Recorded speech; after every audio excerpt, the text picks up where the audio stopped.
जन्माष्टमी के दिन अस्तित्व में आएगी कोरोना वैक्सीन। 12 अगस्त को वैक्सीन को रजिस्टर करेगा रूस। दोस्तों, भारत समेत जब पूरी दुनिया भगवान कृष्ण का जन्मदिन मना रही होगी, ठीक उसी समय दुनिया के सामने कोरोना की पहली वैक्सीन भी अस्तित्व में आ जाएगी। दोस्तों, ये बड़ा संयोग माना जा रहा है। भगवान कृष्ण के पैदा होने पर कंस के बुरे दिन शुरू हो गए थे और अब ठीक एक दिन बाद जन्माष्टमी के दिन कलयुग से कोरोना का खात्मा शुरू हो जाएगा।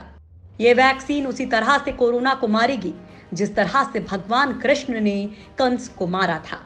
साफ शब्दों में समझा जाए तो कोरोना को खत्म करने के लिए जन्माष्टमी के दिन रूस अपनी वैक्सीन को रजिस्टर करवाएगा। इसके लिए महज एक दिन यानी 24 घंटे का इंतजार बाकी रह गया है। रूस के स्वास्थ्य मंत्रालय ने भी कंफर्म कर दिया है कि वे 12 अगस्त को वैक्सीन को रजिस्टर करेंगे। ये दुनिया की पहली ऐसी कोरोना वैक्सीन होगी जिसे रेगुलेटरी अप्रूवल मिलेगा। ये वैक्सीन रूस में सभी को दी जाएगी ताकि नोवल कोरोना वायरस के खिलाफ इम्यूनिटी हासिल हो सके। रूस पहले ही दावा कर चुका है कि उसकी वैक्सीन के क्लिनिकल ट्रायल 100% सफल रहे हैं और इस वैक्सीन से किसी तरह के नुकसान के संकेत नहीं मिले हैं। रूस इस वैक्सीन का बड़े पैमाने पर उत्पादन सितंबर तक शुरू कर सकता है। अक्टूबर से पूरे देश में सबको ये टीका लगाने की कवायद शुरू कर दी जाएगी। सबसे पहले वैक्सीन हेल्थ वर्कर्स और टीचर्स को दी जाने की योजना है। रूस के स्वास्थ्य मंत्री मिखाइल मुराशको ने दावा किया है कि उनकी वैक्सीन ट्रायल में सफल रही है। उन्होंने कहा कि इसी टीकाकरण अभियान में आने वाला पूरा खर्च सरकार ही उठाएगी। इसके लिए लोगों के ऊपर भार नहीं डाला जाएगा। वहीं रूस के उप स्वास्थ्य मंत्री ओलेग ग्रिबनेव के मुताबिक फिलहाल वैक्सीन का तीसरा यानी कि अंतिम चरण ट्रायल चल रहा है और ये बहुत ही महत्वपूर्ण है। उन्होंने इस वैक्सीन के प्रभाव के बारे में बताते हुए कहा कि इसका पता तो तब चल पाएगा जब बड़े पैमाने पर लोगों के अंदर रोग प्रतिरोधक क्षमता विकसित हो जाएगी। कुछ रिपोर्ट्स में कहा गया है कि अलेक्जेंडर के अलावा रिसर्च और मैन्युफैक्चरिंग में शामिल अन्य लोगों ने सबसे पहले खुद को टीका लगवाया है।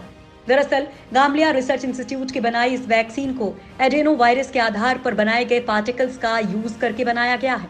वहां के प्रमुख अलेक्जेंडर गिन्सबर्ग की माने तो जो पार्टिकल्स और ऑब्जेक्ट्स खुद की कॉपीज बना सकते हैं उन्हें जीवित माना जाता है। उनके मुताबिक वैक्सीन में जो पार्टिकल्स यूज हुए हैं वे अपनी कॉपीज नहीं बना सकते हैं।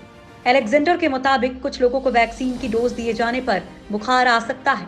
इसके लिए उन्होंने पैरासीटामोल के इस्तेमाल की सलाह दी है।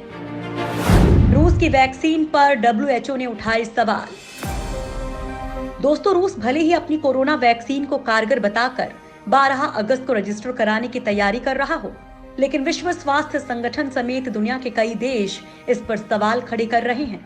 ब्रिटेन और अमेरिका समेत कई अन्य देशों के विशेषज्ञ इस वैक्सीन की सुरक्षा और प्रभावशीलता पर सवाल उठा रहे हैं। ब्रिटेन ने तो रूस की इस वैक्सीन का इस्तेमाल करने से ही साफ इनकार कर दिया है। असल में इसकी वजह यह है कि रूस ने इस वैक्सीन के परीक्षण से संबंधित कोई भी साइंटिफिक डेटा जारी नहीं किया है। अब दूसरे देश भले ही संदेह करें, लेकिन रूस को अपनी वैक्सीन पर कोई भी संदेह नहीं है। तभी तो वो अक्टूबर से टीकाकरण अभियान चलाने की बात कह रहा है। विश्व स्वास्थ्य संगठन ने भी कहा है कि उन्हें रूसी वैक्सीन से जुड़ी कोई आधिकारिक जानकारी या डेटा नहीं मुहैया करवाया गया है। ऐसे में सवाल खड़े होना लाजमी है। तुर्की ने भी किया कोरोना वैक्सीन बनाने का दावा। दोस्तों, अमेरिका, रूस, भारत और चीन के बाद अब तुर्की ने भी स्थानीय स्तर पर कोरोना वैक्सीन विकसित कर ली है। राष्ट्रपति एर्दोगन ने दावा किया है कि तुर्की कोरोना वायरस की वैक्सीन बनाने वाला दुनिया का तीसरा देश बन गया है। एर्दोगन ने दावा किया है कि अमेरिका और चीन के बाद कोरोना की वैक्सीन बनाने वाला तुर्की तीसरा देश है। कोरोना के खिलाफ तुर्की इस समय 8 अलग अलग वैक्सीन और 10 दवा परियोजनाओं पर काम कर रहा है। निजी क्षेत्रों और विश्वविद्यालयों के साथ सहयोग करते हुए तुर्की कोरोना के खिलाफ टीके और ड्रग्स विकसित करने में महत्वपूर्ण तरीके से प्रगति कर रहा है। एर्दोगन की माने तो 2 कोरोना वैक्सीन का जानवरों पर सफलतापूर्वक परीक्षण पूरा कर लिया गया है और उनमें से एक वैक्सीन को इंसानों पर परीक्षण के लिए अनुमति दे दी गई है। अब जल्द ही इसका ट्रायल शुरू हो जाएगा। ऑक्सफोर्ड की वैक्सीन पर टिकी दुनिया की नजर। दोस्तों, ऑक्सफोर्ड की वैक्सीन का भारत में जल्द ही ट्रायल शुरू होने वाला है, लेकिन इस बीच ऑक्सफोर्ड की वैक्सीन तैयार करने को लेकर ब्रिटेन की 2 वैज्ञानिकों के बीच टकराव सामने आया है। डेली मेल की रिपोर्ट के मुताबिक प्रोफेसर एड्रियन हिल और साराह गिलबर्ट के बीच इस बात को लेकर विवाद है कि क्या ट्रायल के लिए लोगों को जानबूझकर कोरोना से संक्रमित किया जाए या नहीं। प्रोफेसर एड्रियन हिल चाहते हैं कि स्वस्थ वॉलंटियर्स को वैक्सीन देने के बाद वायरस से संक्रमित किया जाए। दरअसल कोरोना वायरस की वैक्सीन का ट्रायल पूरी तरह से सफल तभी माना जाएगा जब ये पता चल जाए कि वैक्सीन लगाने वाले ज्यादातर लोग कोरोना वायरस के संपर्क में आए, लेकिन कोरोना उन्हें बीमार नहीं कर सका। वहीं ब्रिटेन में कोरोना संक्रमण के मामले घट रहे हैं और ऐसे में ट्रायल के सफल होने की संभावना कम होती दिख रही है। अगर वैज्ञानिक वॉलंटियर्स को खुद से कोरोना संक्रमित करते हैं तो वैक्सीन ट्रायल के नतीजे जल्द आ सकते हैं, लेकिन ये तभी संभव होगा जब दोनों वैज्ञानिक सहमत हो जाएं और ट्रायल के प्रस्ताव को NHS की एथिक्स कमेटी से मंजूरी मिल जाए। कोरोना की दवाओं का भी दुनिया भर में ट्रायल जारी। जब तक कोरोना की कोई कारगर वैक्सीन नहीं बन जाती है, तब तक पहले से मौजूद कुछ दवाओं से ही कोरोना का इलाज किया जा रहा है।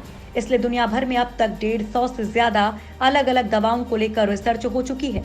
इनमें से ज्यादातर दवाएं पहले से उपलब्ध हैं और इन्हें कोरोना संक्रमितों के इलाज में आजमा कर देखा गया है। दुनिया का सबसे बड़ा क्लिनिकल ट्रायल ब्रिटेन में चल रहा है, जिसे रिकवरी ट्रायल कहा जा रहा है। इस ट्रायल में अब तक 12,000 से ज्यादा मरीजों को शामिल किया जा चुका है। कोरोना में डेक्सामेथासोन समेत कौन सी दवाएं कारगर हैं और कौन सी नहीं, इसका पता लगाया गया है। विश्व स्वास्थ्य संगठन भी सबसे कारगर इलाज के मूल्यांकन के लिए एक सॉलिडेटरी ट्रायल चला रहा है। इसके अलावा दुनिया भर की कई फार्मास्यूटिकल कंपनियां भी अपनी अपनी दवाओं का ट्रायल कर रही हैं। माना जा रहा है कि जब तक वैक्सीन नहीं आ जाती, तब तक इन दवाओं की मदद से लोगों की जान बचाई जा सकती है।